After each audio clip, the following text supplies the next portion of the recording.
Well, good morning. Thank you all for coming. I'm Denver Police Chief Ron Thomas, here to provide an initial update on an officer-involved shooting that occurred in the area of Alameda and Lipan at about 8:30 this morning.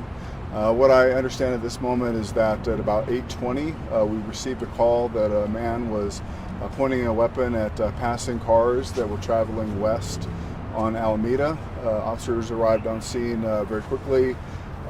Actually, before they arrived, they actually contacted our real-time crime center to see if there were any cameras in the area that could spot the suspect. They were unable to observe the suspect on camera.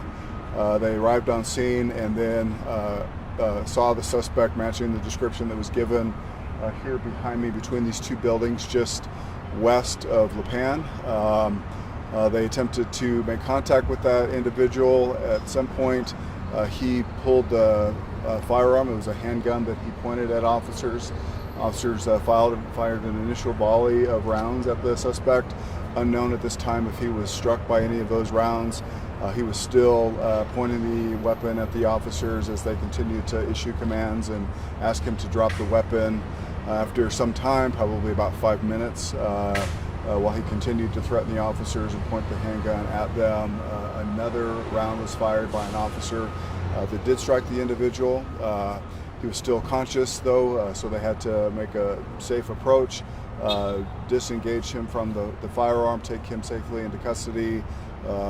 They began to render aid. An ambulance was called to the scene to transport him to Denver Health Medical, where he's currently, I believe, in surgery with a positive prognosis, but still in critical condition.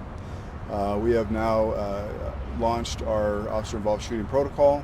So you'll see investigators from our Denver Police Homicide Unit, State Patrol, and the Colorado Bureau of Investigations will be conducting a very thorough investigation under the watch of the Office of the Independent Monitor.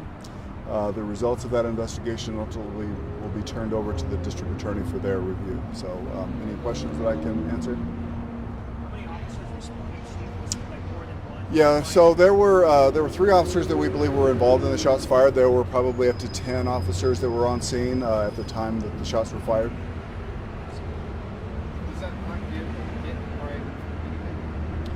By gunfire, not upon initial observation, so we don't know if the suspect fired a round or not, but we do know that he pointed the weapon at the officers.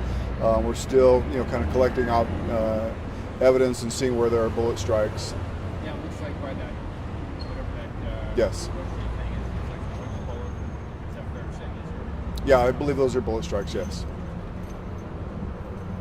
How would you characterize what happened here? Well, the individual that we contacted appears potentially to be homeless. I mean, there's a shopping cart there full of belongings that may have belonged to that individual, so it appears that maybe he was homeless. That's still yet to be verified.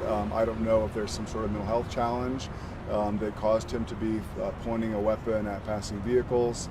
And then when the officers arrived, he then trained his weapon on those officers who, I think, to protect themselves, fired at him, and then ultimately he was struck and put down. Do you know where he was struck?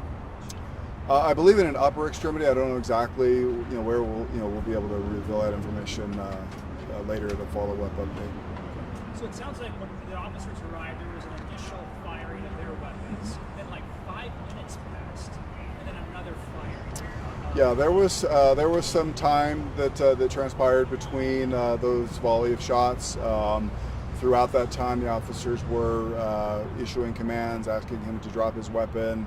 I think that they, on the vantage point that they had initially, were unable to get a good shot. I mean, obviously, there's a very good backstop for them.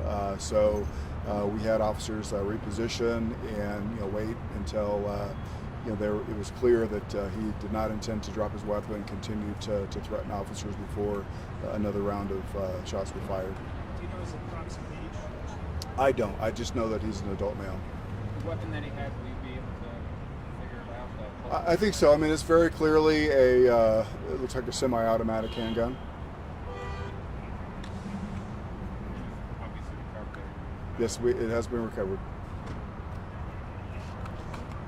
Any idea how much longer this area will be closed off for? I would imagine another hour or so it's going to take for investigators to collect all the evidence. I mean, you see, folks from our crime lab here, they're already collecting evidence. So hopefully, not much more than an hour. How many different scenes do you have? You have this one with the police officers, the one over by the shopping cart, and then there's one behind the building, maybe? Yeah. So three, areas of focus for this particular investigation. So one that you see right here, just behind me, further back. Where the shopping cart is, and then just kind of across on the opposite corner of the building behind me.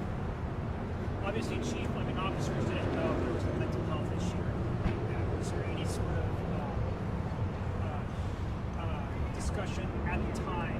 Things are moving really fast to kind of like the STAR program or anything like that? No, so a couple things. So first of all, I mean, it just evolved so very quickly that the officers were unable to do any kind of de-escalation or anything like that. I mean, they were under immediate threat. Second thing is the STAR response would not have been appropriate when there's a weapon involved. So. And then you say the three officers that fired their weapons, the 10 officers, they have obviously would probably have body cameras. Yes. Was there any drug paraphernalia involved in searching the man's belongings? Is there any reason to indicate that drugs were involved? So no reason at this point in time to indicate that drugs were involved. I mean, we haven't done a complete search of his belongings or his persons to know those details, but we'll certainly be able to provide that hopefully by the follow-up briefing. Well, thank you.